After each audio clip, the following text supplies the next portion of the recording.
Okay, everybody, welcome back to Leosophy. It is the holidays, so I'm just going to do a real quick one. 3 questions, three real fast answers. Well, attempting to. I'll probably rant. Anyway, let's jump in.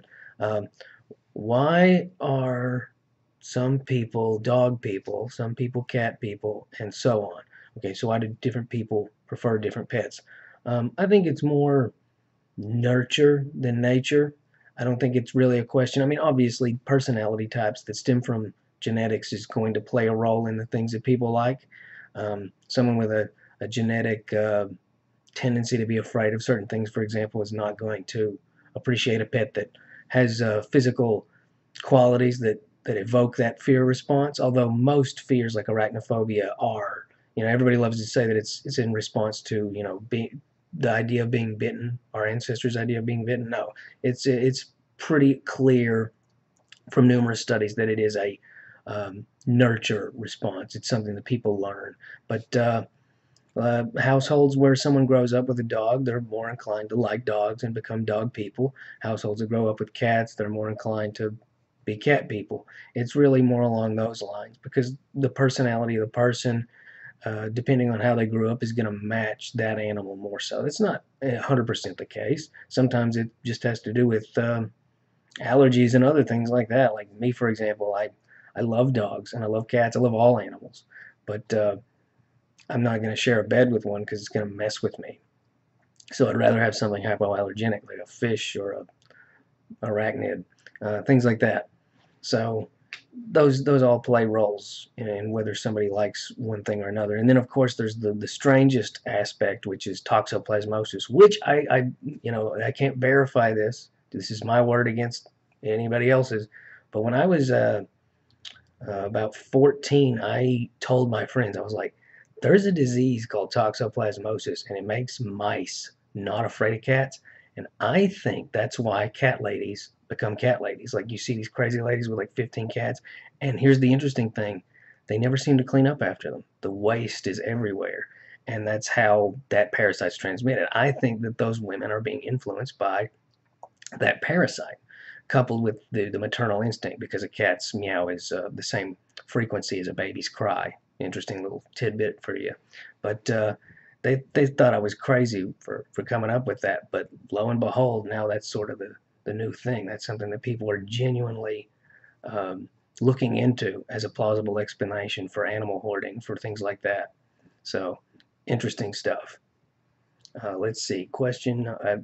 It's a complicated matter. The long story, or the short answer rather, is that it has to do with people's upbringing and their own personality preferences. There's no cut and dry. Oh, you're from Boston, well you must like Goldfish kind of answer. Um, what which came first, the chicken or the egg?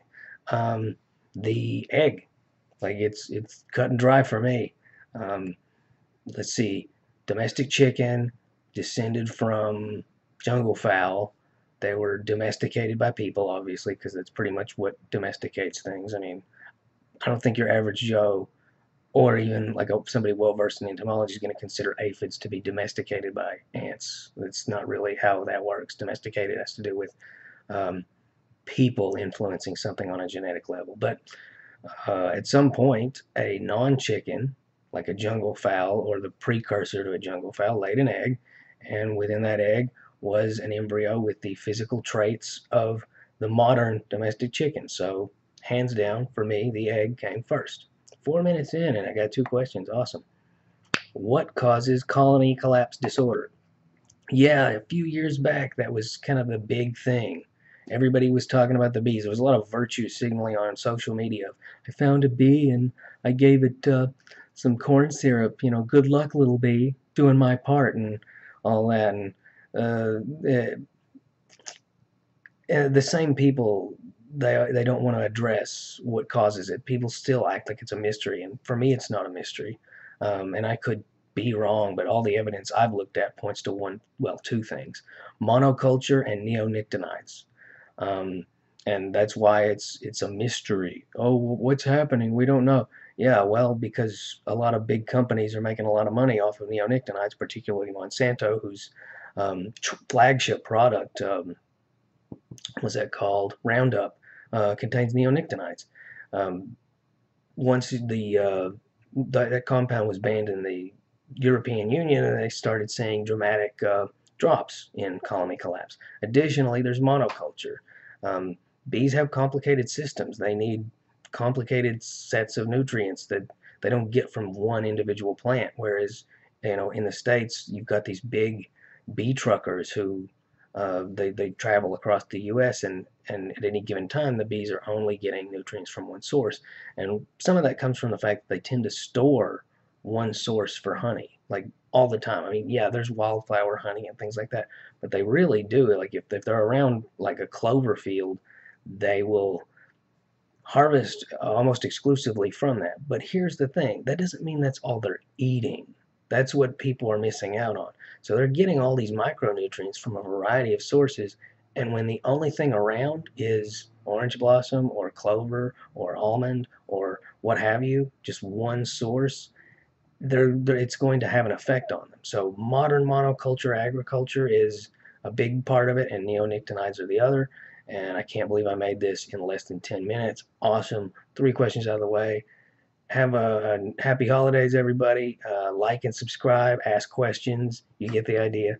Thanks. See you all.